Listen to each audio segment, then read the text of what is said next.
అక్కడ ప్రారంభమైన నక్సలైట్ల స్వార్థపూరిత పతనం టోటల్ దేశం అంతా వ్యాపించింది. అదే తరహా ఒరిస్సా బిహేవ్ చేశారు. అదే తరహా ఇప్పుడు పోలీసుల నుంచి నిన్ను కాపాడే బాధ్యత జనాలకి ఎందుకు? జనాలని కాపాడే బాధ్యత పోలీసుల నుంచి నువ్వు తీసుకోవాలి.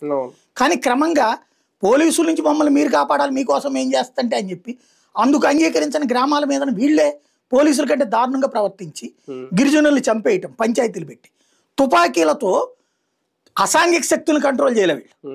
ఓ మైనింగ్ని కంట్రోల్ చేయలే, లేకపోతే ఇంతమంది ధనవంతులైనటువంటి పొలిటీషియన్లు యాడ్ నుంచి వచ్చారు, ఇంత డబ్బులు యాడ్ నుంచి వచ్చినాయి పొలిటీషియన్లకి. వీళ్ళే నిజంగా మావోయిజం చేస్తుంటే అక్రమ మార్గంలో డబ్బులు సంపాదించిన పొలిటీషియన్ దగ్గర దోచుకుని పెట్టాలిగా జనాలకి. ఇడేం పెట్టి తెచ్చాడని వీళ్ళు తిన్నారు, ఆడి దగ్గర ప్రజలకి ఏం పెట్టారని. దాంతో ఆ ప్రజల్లో వీళ్ళ మీద అపనమ్మకం పెరిగింది. వీళ్ళే పోలీసుల కంటే అరాచకవాదులుగా తయారయ్యారు.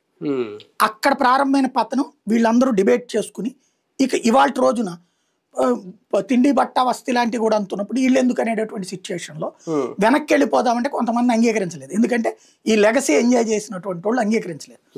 ఇప్పుడు ఇక పోలీసులు కాల్పులా ఇక వాళ్ళని లేపేస్తారు అన్నాక చావు భయం ఇప్పుడు వచ్చింది వీళ్ళకి. పోలీసులకి చావు భయం పరిచయం చేసిన వాళ్ళు ఇవాళ చావు భయంతో లొంగిపోతున్నారు. ఇవాళ సిద్ధాంతం ఏమైంది మరి? ఇవాళ ఏం చేస్తున్నారు మరి? ఇప్పుడు ఇక్కడ నుంచి మావోయిస్టులకి ఒక దిశానిర్దేశం చేసే కీలక నేతలందరూ దాదాపుగా వెళ్ళిపోయినట్టే. ఇప్పుడు నెక్స్ట్ తరం వాళ్ళు